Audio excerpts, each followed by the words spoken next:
سلام سلام محوات كما يتخونتها كما يعلقهم دحندو أفلا channel زبهال يتيب علني من البات خندي سبي فلتني I don't know حداشحن 400 حداشحن 500 سبسكرايب لو watch hour راح يزترفو لازم مونيتايز نخخون حدا نقرت راح يزترفنا watch يزترفنا مالتي حراين بعر زي لا وانا مدبي كنقرأكم دريا زلخون تايو استاي انتاي زبل درفي كمي غيركا يسرح كمي غيركا يدرف زفطر درفي مهزو ايو حق زربا تقطمي كاب حبرتسب ويون كاب زتفلالي حساب مصخلي ግን እቲ ዘይማ ግን ናይ በሐቅ ደርፍ እንድሕር ተሰሪሑ ሓደ ደርፊ ተሰሪሑ ክንብሎ እንተኮይና ናይ ምህዞ እዩ ክሪኤት ዝተገብረ ማለት እዩ ስለዚ ሓደ ደርፊ ከመይ ገርና ኢና ክሪኤት እንገብሮ ንዕኡ ክሪኤት ክንገብር ዘለና ዓቕሚ እንታይ እዩ እቶም ደርፊ ዝሰርሑ ሰባት ንደርፊ ተባሂሎም ዝተፈጠሩ ሰባት ድዮምስ ዋላ እንታይ ተሓጊዞም እዮም ሓደ ደርፊ ክሰርሑ ዝኽእሉ ዝብል ሓሳብ ኣብዚ ኩነታት እዚኢና ክንራዳዳእ ዝደሊ ምናልባት ኮሜንት ብምሃብ እውን ሓሳብኩም ሓሳብ ናይ ምቕባል ተኽእሉ ኣሎ ኣፍቲ ዝተረድአኩም ወይ እውን ዝኾነ ሓሳብ ዘይበርሃልኩም ኣብ ዘሎ أتيهم خصح فلي تخليهم نزي كأب عجباب كم لسانكم يه ما حدا درفي تصاريح خنولا نخيل بتلي زمن أو انتقينهم على تيم نايوعلو زخانة زي ما نايوعلو زخانة حسب نايوعلو قد حيزي إزمات كلنا جرو كم جمرة أخس كم مودعتا كم مزيك أكسب زي ما أخسب قد ما على تيم حدا درفي سلسة نقرات يزمال قتمي زي ما مسارحتات موسيقى مالتي سلازي إذا سلسة نقرات زي أتم تتأميرم يوم أو حدا مسئم يوم حدا درفي ويون حدا تعم موسيقى فاتيرم نولم سلازي مسترناي حدا درفي كميلو درفي فتر زبل نقر اسكي بعمقتك ولا ማለት ፋክት ዝኾነ ነገር ኳ ኣይኹን ግን ከመይ ደርፊ ክፍጠር ዝኽእል ዝብል ሃይላይት እስኪ ሒዝና ንኺድ ቀዳማይ ነገር ደርፊ ተውህቦ እዩ ትዕድልቲ እዩ ሓደ ሰብ ዝኾነ ተውህቦ ምስ ዝህልዎ ክድመር تمرتي بزعو هنت نزهلوكا تمرتي توسخلمو نتزلكا هنتي كرابو دلكاوا خط انا خرلكا يخيل تابعو بلاس سبات ابغون خاغركا زلكا حسب من سبات شيرك تقبللك كمزي عينت قطمن زي ما نحيزلهمو سكي سمع يالكات سكي نحن نزغون عرك خشير تقورو ما بدحريو بغنعنا مالتي سمعوا قودلتاتكا ينقركا ويون افتنت انكارا قونتاتكا تدريخو زلوا كفتتاتكا كنقركا انتلو بخمزي حدا درفي سرح سلازي نعبنت درفتي سمصواع يدلن تم جوزات درفت زبالو بينهم صرحوا اسرح ولا حنت يله قلت نغرك حدا جوز درافي يزبلسي قيد بتخ بينو زخدو كيادو ولا حنت يله كم تخون درافا يكون درف ناي جروبي ناي بزحاتي نسخة بتعم دمسي دريفكا منالبات ناب حزب اختبصحو تخيليها جن بمن تحجزك أقولنتاتك بزلو سبات تحجزك أخا نا حزبي تبصح حنبر بينها قتيمك بينها زيمك بينها ታሽም ንሙዚቀኛታት በይንኻ ጎይኻ ወላ ሓንቲ ትገብሮ ነገር የለን ብዝኾነ ሓደ ነገር እንታይ ክነግረኩም ይደሊ ሓደ ሰብ ግጥምን ዜማን ሰሪሑ በይኑ ካብ ምስ ስቱድዮማን ካብ ዝራኸብ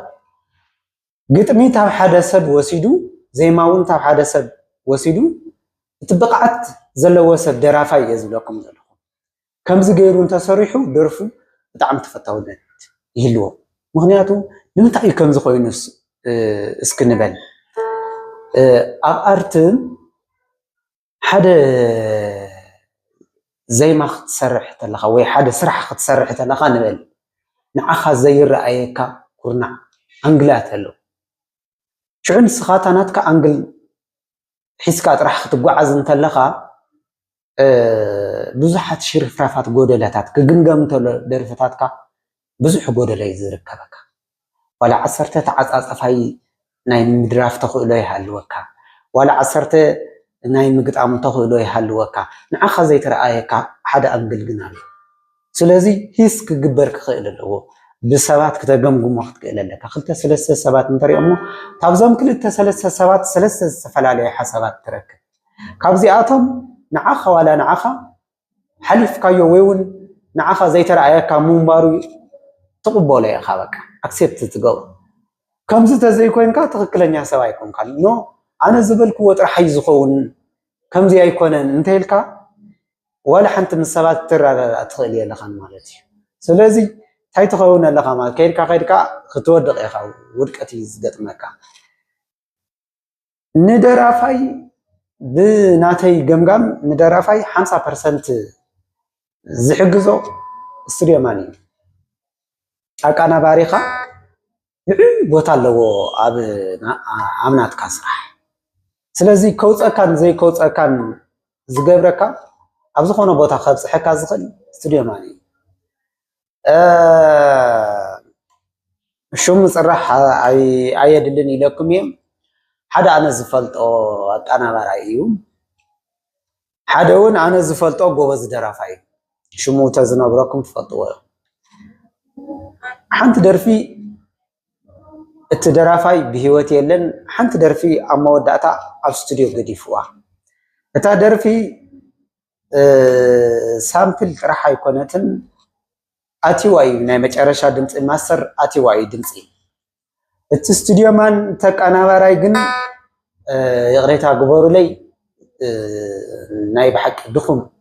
ቀናባሪ ድኹም በቃ ማለት ናይ ስቱድዮማን ኣፈላላይ እየርየ እቲ ደራፋይ ካልእ ካሴቱ ዝሰርሖ ብጣዕሚ ዝገርም ደርፊ ስቲል ክሳብ ዛ ዕለት እዚኣ ሰሚዕኻ ዘይፅገብ ደርፊ እዩ ኣፍታ መወዳእታ ዝደረፋ ደርፊ ግን ብጣዕሚ ገሪሙን ስቱድዮማን ማዕሩ ክንደይ የውድቐካን የተስእካን ምዃኑ እዩ ተዓዚብ ስለዚ ንስቱድዮማን ክወቅስ ደልየኩም ነበር ንሱ ከከም ዓቕምና ከከም ገንዘብና ዋላ እውን ከከም ዓቕምና ኣብ ዝተፈላለዩ ሰባት ዝተፈላለዩ ዓቕሚ ዘለዎም ሰባት ስለ ዘለዉ እዚ ፀገም የለን ግን የው ዝብለኩም ዘለኹ ሚና ከም ዘለዎ እየ ክነግረኩም ደሊ ስቱድዮማን ይቅርታ ታፍቲ ርእሰይ ከይ ወፃኹም ደርፊ ከመይ ጌርካ ክሬኤት ይግበር ብኸመይ ደርፊ ዝፍጠር ኣነሲ ዜማ ክፈጥር ይደሊ እሞ ከመይ ገይረ ክፈጥር ዘለኒ ዝብል ሰብ ኣይሰኣንን ኣብዛ ዓለም ኣሎ ብዙሕ ሕጂ ንስኻ መን ስለ ዝኾንካ ኢኻ ከምዚ ትብል ዘለኻ ክትብልነ ትኽእሉ ኢኹም ኣትስታይ ዓቕሚ ኣለካ ንስኻ ንመን ግጥምን ዜማን ይብካ ካብ ምንታይ ተበጊስካ ኢኻ ከምዚ ትብል ዘለኻ ትብልነ ክትኾኑ ትኽእሉ ኢኹም ኣብዛ ዓለምና ዝተፈላለየ ሰብ ዓቕሚ ሒዙ ማለት ዝተፈላለየ ተውህቦ ሒዙ ሰኣን ዓቕሚ ሰኣን ገንዘብ በቃ ብሓፂሩ ሰኣን ገንዘብ ናብ ዓይኒ ካሜራ ናብ ሚድያ ኣብ ባሕሪ ተዋሒጡ ዝተረፈ ሰብ መዓት ኣሎ መዓት ገጣሚ መዓት ዘያሚ መዓት ዜማ ክፈጥር ዝኽእል ሰብ ብሞራል ድዩ ብኻልእ ድዩ ዝተረፈ ሰብ ኣለና ካብ ዝገርመኩም ምናልባት ኣነ ካብኦም ሓደ ክኸውን ክእል እየ ካብ መሳርሕታት ሙዚቃ ክራር የፃወት ኦርጋን እውን ንእሽተይ ይምኩር በቃ ይምኩር ካልእ መሳርሒ ሙዚቃ እኳ ብዙሕ ተኣሽሙ ዝብሎ ኣይኮነን ከምዚ ኢና ተይ ህይወት እንታይ ዳ ኣለካ ግጥሚ ወይ እውን ዘይማ ንመን ይህብካ ኢኻ እንታይ ኢኻ ጌርካ ስኻ ትብሉና ትኽእሉ ኢኹም ልክዕ ኢኹም ንሓሳብኩም ብደንብ እየ ዝቕበሎ ምክንያቱ ኣነ ኣብ ዋላ ሓደ ተሳቲፈ ወይ እውን ኣብ ዋላ ሓደ ስመይ ተጠቒሱ ዘይፈልጥ ሰብ እየ ካብ ዝገርመኩም ካብ ሕብረተሰብ ኣርቲስታት ይፈልጡን እንትበልኩኹም ምግናን ኣይኮነን ምንታይ ይፈልጡኻ እንተኢልኩምኒ ወይ እውን እንታይ ግጥምን ዘይማን ስለ ዝስራሕ ኢኻ ስኻ ትፍለጥ እንተኢልኩምኒ ንወለ ሓደ ሰብ ኣነ ገጢመ ዘይመ ዝሃብክዎ ሰብ ናብዚ ደረጃ እዚ በፂሑ ዝብለኩም ሰብ የብለይ ኣነ ግን ይፅዕር ኣብ ፃዕሪ ኣብ ከይዲ ፃዕር ኣለኹ ብዝኾነ ፈለማ ነጊረኩም እየ ሰብ ተውህቦ እዩ ሓደ ሰብ ክንዲ ዝተምሃረ ይመሃር ክንዲ ዝፈተሸ መዝገበ ቃላት ይፈትሽ ዋላ ሓደ ገጣሚ ክኸውን ኣይኽእልን ዋላ ሓደ ዘያሚ ክኸውን ኣይኽእልን እዚ ተውህቦ እዩ በቃ ትዕድልቲ ናይ ፈጣሪ ሓደ ዘይትግምቶ ሰብ ኩሎ መና ኮይኑ ትረኽቦ ግጥሚ ገጢሙ ዘይማ ክሰርሕ ትሪኦ ስለዚ እንታይ ዳ ትምስጥር እንተኢልኩምኒ ኣነ ዝንትን ክብለኩም ኣይክእልን ምክንያቱ ናይ ሕጊ ተፈጥሮ እዩ ምስ ሕጊ ተፈጥሮ ኣነ እዚ ናብ ዝግበሮ ኢልካ ዋላ ሓንቲ ተኣሽም ትገብሮ ኣይኮነን ታኻ ንስኻ ብመሰረቱ ክንፈልጠካ ንደሊ ትብሉሉ ሰባት እውን ኣይትሰኣንን ምክንያቱ ኣብቲ ሓሳብ ኣብቲ ዘበግሶ ዘለኹ ሓሳብ ተዘይተጋጌ ንመጀመርያ ግዜ ሓድሽ ቶፒክ እዩ ሓድሽ ርእሲ እዩ ዘይማስ ከመይ ጌርካ ይፍጠር ዝብል ኣብ ዝኾነ ዩቲብ ዋላ ሪአ ኣይፈልጥን ይቅርታ ግበሩለይ ኣነ ግን እዚታት ደረፍቲ ንገርኹም ኣይንገርኹም ብዘየገድስ ንዩቲብ ኢለ ይኮንኩን ኣነ በቃ ዩቲበይ ተዓበየ ዓበየ ተዘይዓበየ ወላ ሓንቲ ኣነ ንዑ ኢለ ይኮንኩን ኣነ ንዓይ ዝበሎ ፈጣሪ ንእሽተይ ንቅድሚት ሰሪሐ ዝኣትወሉ ህይወተይ ዝመርሐሉ ስራሕ ኣለኒ ዩቲብ እንተፀበቕ ማለት ተተሳኽዐ ፅቡቕ ተዘይኮነ እውን እሱ ንዓይ ዋላ ሓንቲ ኣይኮነን ንዑ ኢለ ዝኾነ ትክክለኛን ስሕተትን ዝዛረቦ መንገዲ የብለይ ንዩቱብ ክረክብ ኢለ ኣነ ዝብለኩም ዘለኹ ግን ንደርፊ ዘይማ ንክትሰርሕ ምስ ተውህቦ ዘለካ ፕላስ ሓገዝቲ ነገራት ኣለዉ ንኣብነት መሳርሒ ሙዚቃ ዝኽእሉ ሰባትን ዋላ ሓደ መሳርሒ ሙዚቃ ዘይኽእሉ ሰባትን ዘይማ ይሰርሑ እዮም መሳርሒ ሙዚቃ ስለትኽእል ካብቲ መሳርሒ ሙዚቃ ዘይኽእል ሰብ ዝበለፀ ዘይማ ትሰርሕ ማለት ኣይኮነን ነቨር ዋላ ሓንቲ ዘይትንክፉ መሳርሒ ሙዚቃ ፐርፌክት ዘይማ ዘየንት ኣለዎ ኣብዚኣ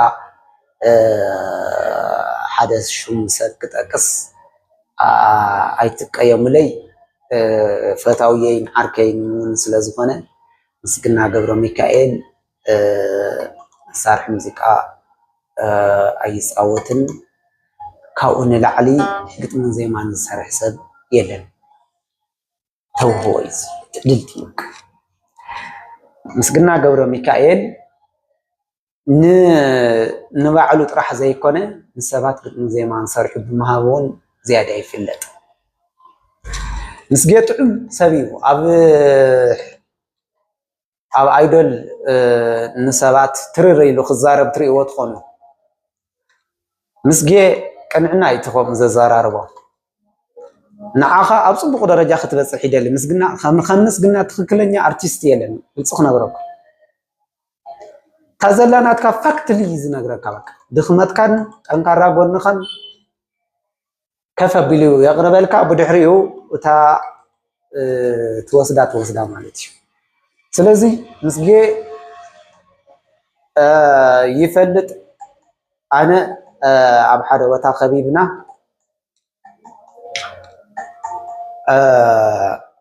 ኣብ ውሽጢ ሓደ ሰዓት 5 መንጉሕ ሰሪሑ حدا منقوح مالت انترو ድሕሪ ብርጅ እንደገና ቀጻሊ ዘይማ ከምኡም እንዳበለ ሓሙሽተ መስመር ሰሪሑ ማለት እዩ ሶ ኣብ ውሽጢ ሓደ ሰዓት ሓደ ዘይማ ሙሉእ ሰሪሑ በቃ ሓደ ዘይማ ሙሉእ ንሓደ ሰብ ሰሪሑ ይብዎ ቅድሚያ ኪድ ስቱድዮ ከኣቶ ኢሉ ተወዲያ ካልእ ሰብ ከም ናቱ ዝበለ ዓቕሚ ኣሎ ደ የለን ብዛዕባ ንሰ ይኮና ንዘራረብ ዘለና ሕጂ ኤግዛምፕል የዝ ነግረኩም ዘለኹም በሪ ብዙሓት ሰባት ኣለዉ ስለዚ ኣብዚ እዋን እዚ ምናልባት ብዙሓት ኣርቲስታት ኣለውና ካብዚ ኣነ ዝሕልፎ ዘለኹ ቪድዮ ሰብ እንታይ ክጥቀም ኢለ እንተሓሲበ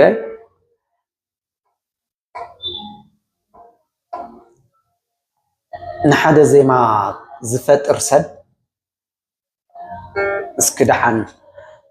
ክራር እታ ዝቐለለት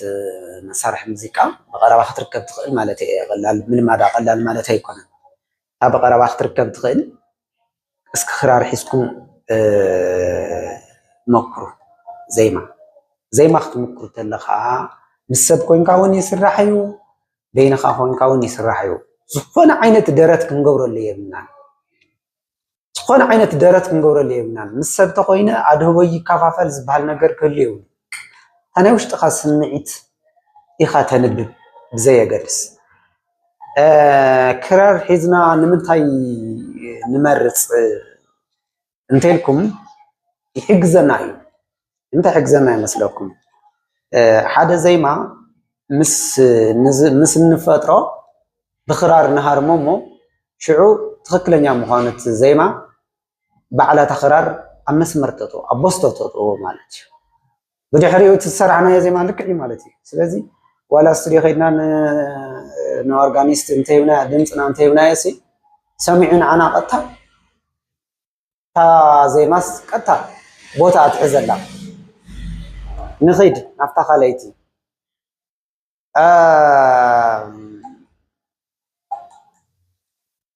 ብዝኾነ ግጥሚ ከምዚ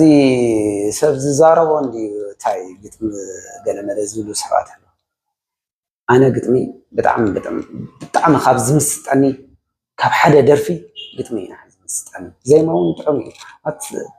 ክሪኤት ዝተገብረ እዩ ዘይማ እቲ ዝኸበደ ነገር ዘይማ እቲ ዝተፈጠረ በቃ ዘይነበረስ ባዕልኻ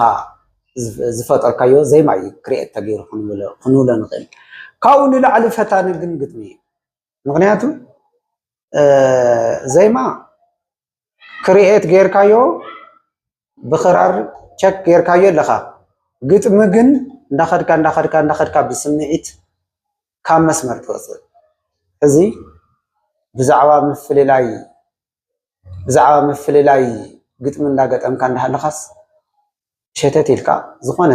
መስመር ትወፅእ ብድሕሪኡ ሰብ እንዳንበብ ኣብዚ ቦታ እዚ ተጋጊኻ ይለካ ስለዚ ከቢድ እዩ ቀሊል ኣይኮነን ኣጋላልፅኡ ብዘየገድስ ዕምቆት ናይቲ ግጥሚ ናይ ዓቕሚ ጉዳይ እዩ እሱ በቃ እሱ እውን ተውህቦ እዩ ግጥሚ ተውህቦ እዩ ዘይማ ተውህቦ እዩ ካልእ ድርሰት መፅሓፍ ካልእ ተውህቦ እዩ ትዕድልቲ እዩ ወላ ሓንቲ ክትገብሮ ይትኽእልን ማንም ገዚኡ ዘምፆ ሰብ የለን ገለ ፅቡቕ ዘይማ ይሰርሕ ወይ ይሰርሕ እንታይ ተደጊፉ ተውህቦ ኣለዎ ካልኣይ ናይቲ ደርፊ ኣደራርፋ ዓቕሚ እሱ ቮካል ኤክሰርሳይዝ ጌርካ ደራፋይ ደረጃ በፂሕካ እሱ ካሊእ ኤክሰርሳይዝ እዩ ካልእ ዓቕሚ እዩ ክመፅእ ዝኽእል ነገር እውን እዩ ንሱ ጎረረኻ ቮካል ኤክሰርሳይዝ ጌርካስ ፅቡቕ ዘይማ ማለት ፅቡቕ ደራፋይ ብቑዕ ንምዃን ናይ ኤክሰርሳይዝ ጉዳይ እዩ እዚ ምስ ተፈጥሮ ዋላ ሓንቲ ዘተሓሓዝ የብሉ ኣነ ዝብለኩም ዘለኹ ግን ሓደ ዘይማ ከመይ ገይሩ ይፍጠር ከመይ ጌርካ ትፈጥሮ እቲ ዘይማ ንዝብል ተውህቦ ፕላስ ምስ ዝህልወካ ናይ ዓይነታት መሳርሒ ሙዚቃ ትድግፍ ኢልካ ክሳብ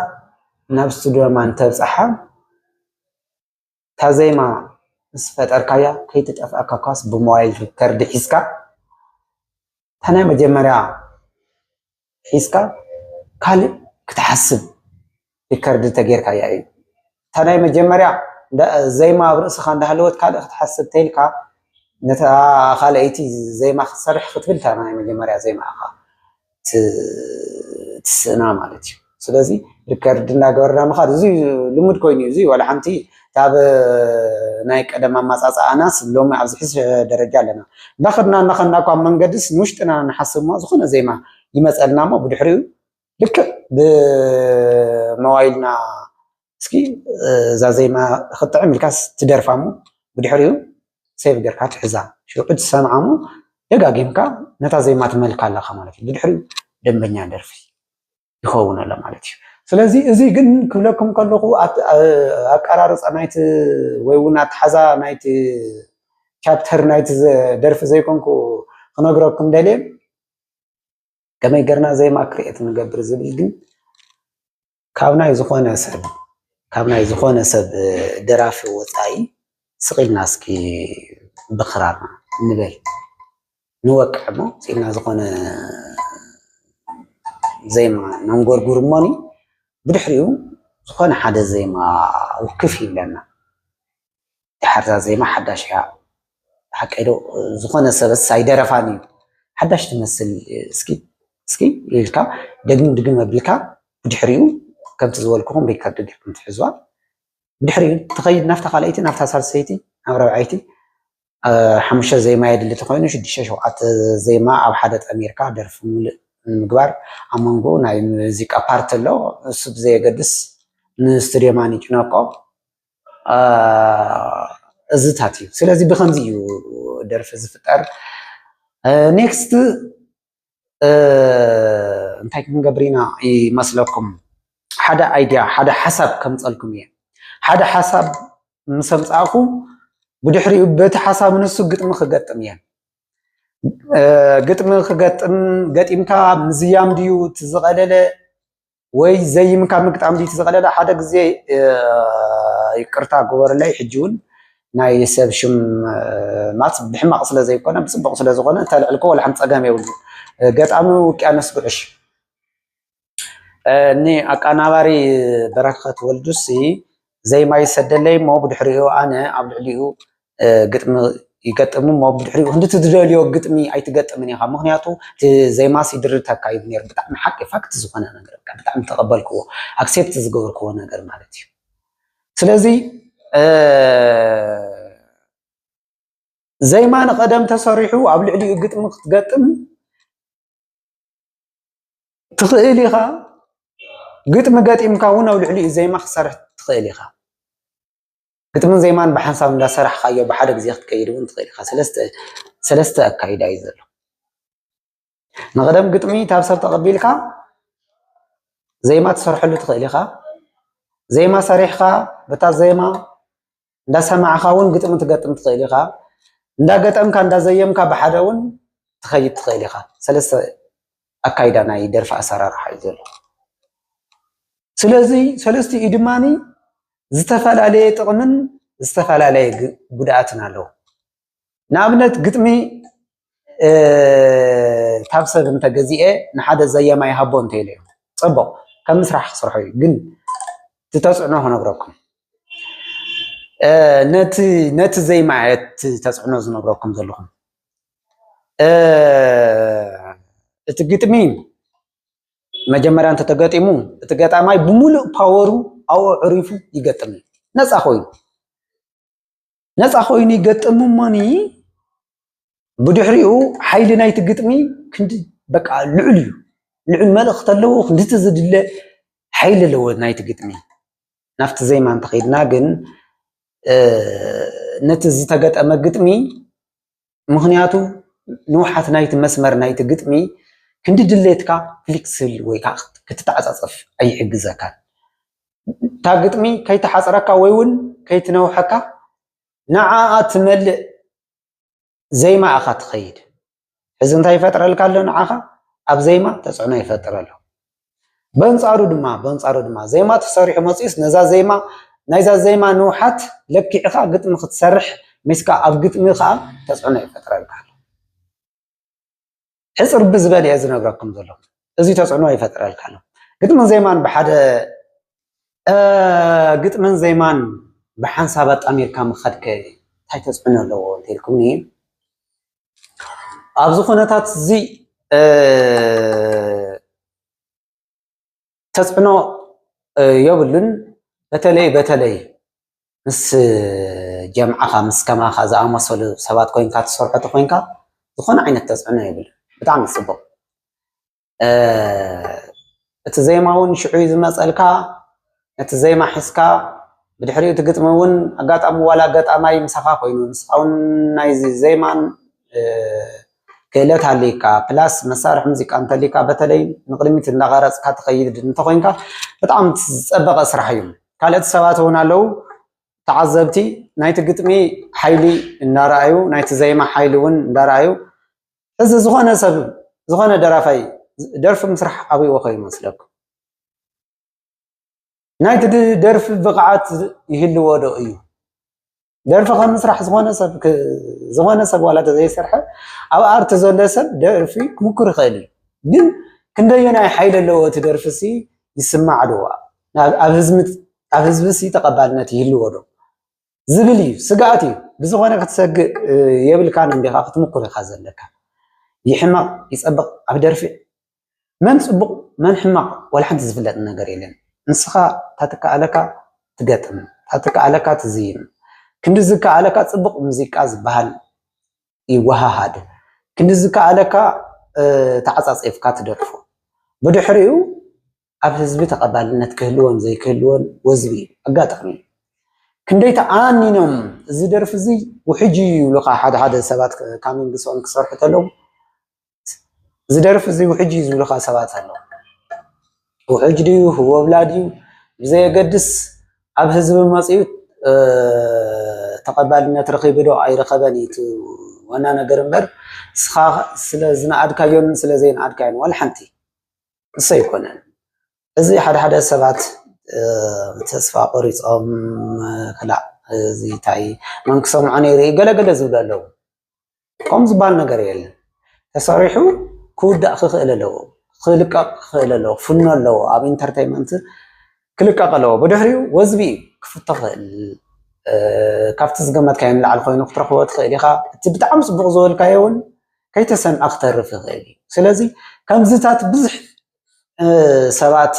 بمورال سئلهم بمسعن مورال خبزي مورالهم زصورو سبات بزحات يوم بنت خكل ايكونن سلازي أرستنا حدا درفي كميلو يفتر درفسي فتر قليو يزبل زلخ أنا كميلو يفتر نزبل حتى كواخاتكم على كومنت كنت صحفوا لي أنا أدرسي بدم بقامت لكم خليه اسكي عقم انت اللي خمزي عينة سرحة لنا موس سكسرح لنا تيلكمنون بتوفاينت زخوة نسب نقول تكون وديهم زي قدس زدولة عينت أنجل زدولة عينت معزن مالتي ناي فوريخون ناي هاجريخون ناي زخوة عينت صريحة هو خيلي ولا حدث أجامي لنا ما تقدر من زمان كسرح له خيلية كون يزل ستيب قلنا ناي وعلي خون له مالتي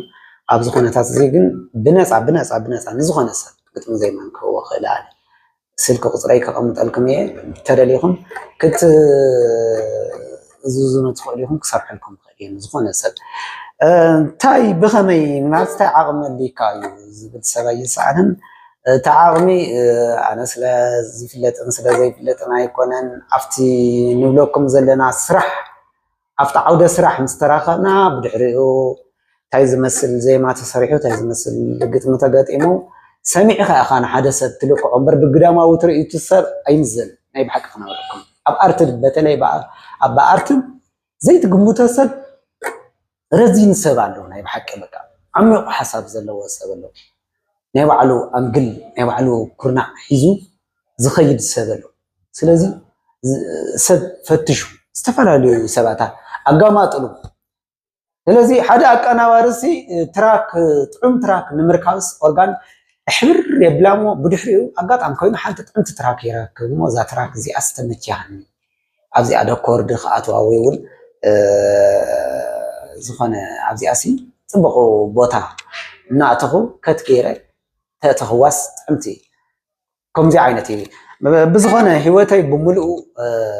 ጎና ጎና ኣርቲኤ ኣርክተይ እውን ናይ ኣርቲ ሰባት እዮም ኣርቲ ንዓይ ርሑቕ ኣይኮነን ብዙሓት ሰባት ስቱድዮማና ትፈልጥ ብዙሓት ሰባት ኣለው ሰባት ይቐርብ እየ ክቐርብ ከለኹ ብትሑት ፀባይ ብምስክንነት እዩ ዝፈልጠኒ ዝኾነ ሰብ ኣነ ውዑይ ኣይኮንኩን ንሰብ ክቐርቦ ከለኹ ብሓዘኔታ በቃ ንዓይስ ከቕርበኒ በቃ ብዝኽእለሉ መንገዲ ትሑት ኮይነ በቃ ኣብ ትሕቲኡ ኮይነ ንዝኾነ ሰብ ዝቐርቦ ብዝኾነ ዓቕሚ ማለት ዓቕሚ ስለ ዘለና ይኮንኩን ሰብ ዝቐርቦ ፖላይትነስ እየ ዝቐርቦ ብድሕሪኡ ኣባይ ዝኾነ ይህልዎ ፅቡቕ ቦታ ንዓይበኒ ኣነ እውን ፅቡቕ ይቐርቦ ዝኾነ ሰብ ሕዚ እገለን ዓርክተ እዮም ወይ እውን ይቐርቦም እየ ወይ እውን ይፈልጦም እየ ምባል ቀሊል ነይሩ ግን ኣነ መን ስለ ዝኾንካ ኢኻ ዝብል ሕቶታት ክህሉ ስለ ዝኽእል ኣነ እውን ብዙሕ ክንድኡ ክኸይድ ኣይደልን ኣነ ካብ ብሕጂ ኣብ ዝሰርሖም ስራሕትታተይ ምናልባት ክንደይ ተፈታውነት ይህልዎን ኣይህልዎን እንታይ ዕድል ይረክብ ኣይፈልጥን ኣጋጣሚ በዛ ዝሰዳ ዘለኹ መልእኽቲ ምስ ዝኾነ ሓደ ሰብ እንተተራኺበ ኣጋጣሚ ኮይኑ እንተኣዚዝኒ እንተሰሪሐሉ እንተተሰሚዓ መን ሰሪሕዋ ዩቲዩበር ቆልዓ እዚ ከምዚኣ ዝብል ዝነበረ ዝብል ናብ ዝብል ደረጃ ኣምላኽ ይበሎ ካልእ ግን ብዙሕ ቀደደድ ኣይፈቱን እየ ኣነ ትሑት ሰብ እየ ትሑት ክብለኩም እንተለኹስ ንዝኾነ ሰብ ብፀባይ ክቐርቦ ዝደሊ ካብኡ እውን ተመክሮ ክወስድ ዝደሊ እምበር ናተይ ተመክሮ ፈላጥ የለ ኣብ ልዕሊ ሰብ ዝኾነ ተኣሽሙ ዘይገብር ማለት እዩ ዋላ ካብ ናተይ ንታሕቲ ደረጃ ይሃልዎ ኣነ ካብኡ ክወስድ እምበር ተሊኒ እውን ተመክሮ ከካፍል ምንም ፀገም የለይን ብክፍኣት ኣይኮነን ግን ኣነ ክንደየናይ ዓሚቕ ፍልጠት ከይህልወኒ ብዝበለፀ ግን እስኪ ብዙሕ ትምህርቲ ስለ ዘድልየኒ ካብ ሰባት ክወስድ ዝብል ሓሳብ ስለ ዘለኒ ኩሉ ግዜ ንሰብ ዝቐርቦ ተመክሮ ንምውሳድ እዩ ብከምዚ ናይ መጀመርያ ለላና ስለ ዝኾነ ከምዚ ዝብለኩም ዘለኹ ኔክስት ግን ከምቲ ዓንተዎ ዝበልኩኹም ሓደ ሓሳብ ክመርፀልኩም እየ ሓደ ሓሳብ ድሓን ክመርፅ እየ እቲ ሓሳብ ንሱ ምስ መረፅኩ ኣብኡ ተደሪኸ ግጥሚ ክገጥም እየ ግጥሚ ጥራሕ እውን ኣይኮነን ነቲ ሓሳብ ንሱ ተደሪኸ ንዓይ ብዝጥዕመኒ በቲ ዘለኒ ሞያይ ግጥምን ዘይማን ብሓደ ኣዋሃይደ ድየ ክሰርሕ ወይ ግጥሚ ጥራሕ ድየ ክሰርሕ ወይ ዘይማ ጥራሕ ድየ ክሰርሕ ዋላ ሓንቲ ኣይኮነን ግን እቲ ዝብለኩም ዘለኹ ከምኡ ዓይነት ሓሳብ ኣለኒ ብድሕሪኡ እዛ ቪድዮ ናብ ኩሉ ክትበፅሕ እውን ሼር ዝበሃል ነገር ተሓባበሩና በዓል ላይክ ዝበሃሉ ነገራት ተሓባበሩና ብኣውርኡ ከዓ እቲ ብጣዕሚ ዝድለ ሰብስክራይብ ዝበሃል ነገር ከዓ ንደልዮ ላይቭ ተተኸታተልኩሞ እዚ ቪድዮ ብላይቭ እንተሰሚዕኩሞ ላይቭ ማለት ዳታ ከፊትኩም ነዚ ቪድዮ እዚ ተተኸታተልኩሞ ከለይ ዎች ስለ ዝቁፀረልና ንዓና ይጠቕመና እዩ ንዓኹም ከዓ ምስጋና ካባና ተቐበሉ ኢና ክንብለኩም ንኽእል ካሊእ ዋላ ሓደ ዓቕሚ የለን ስለዚ ናይ ሎማዓንቲ ዝነበረኒ ሓሳብ ነዚ ይመስል ብካልእ መደብ እስካብ ንራኸብ ሰሰናዩ ጠጥዕሙ ንኩልኩም ንኩሉ ትግርኛ ተዛራቢ ኤርትራዊ ይኹን ትግራዋይ ይኹን ዋላ ዝኾነ ኣብ ዝኾነ ዓለም ትግርኛ ዝሰምዕ ሰብ ተሎ ንዝኾነ ሰብ ይምልከት እዚ ነገር እዚ ኣነ ምክንያቱ ናይ ዝኾነ ትግርኛ ደርፊ ስለ ዝሰምዕ ናይ ትግራዋይ ናይ ኤርትራዊ ምናምን ዝብለሉ ነገር የብለይን ኣነ ትግራዋይ እየ ግን ኣድማስ ስለ ዘይብሉ ሙዚቃ ቅርታ ግበረለይ ናብ ዝኾነ ፖለቲካ ገለመለ ይፈትን እየ ኣነ በቃ ከምኡ ትክክለኛ ፊት ንፊት ዝርከብ ስራሕ እየ ዝፈቱ ስለዚ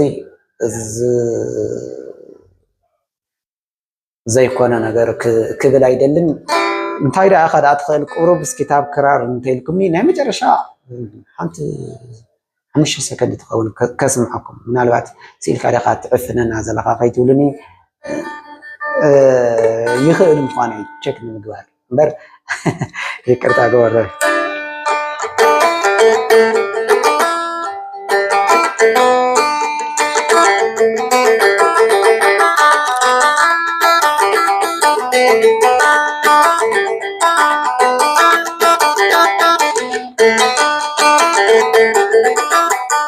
يأخلكم يو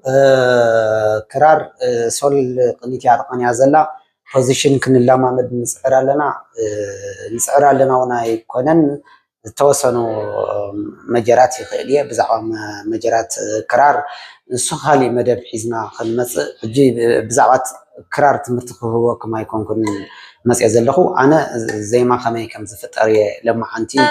هايلايت يبزلخو دقيمه نز فيديو زي دقيمه كم زي عينت تنكر بزباله مات مس ايفيدنسو حيزلكم كمس زي ما نايسب زي كونه زي ما نايب عليه زفطر كو قطم نايب عليه زفطر كو زي ما كسمعكم يه حدا حساب نقدمينا كنبركم يه بزي حساب زي كم زي عينت قطم زي ما نصريح لكمو